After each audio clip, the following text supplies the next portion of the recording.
21-volt impact driver. Pull that bolt out.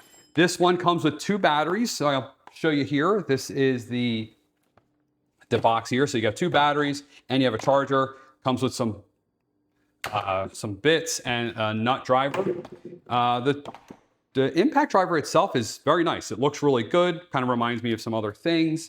It does have indicators on the battery, so you know if there's how much battery's on there. It's got indicators actually on the drill itself or on the impact driver itself.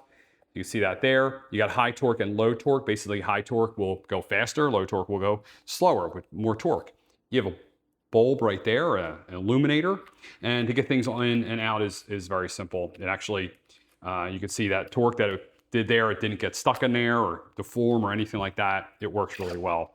I like that it has 2 batteries. I like that it's 21 volts, and I like that it has its own carrying case. There you go. Cordless impact driver, brushless.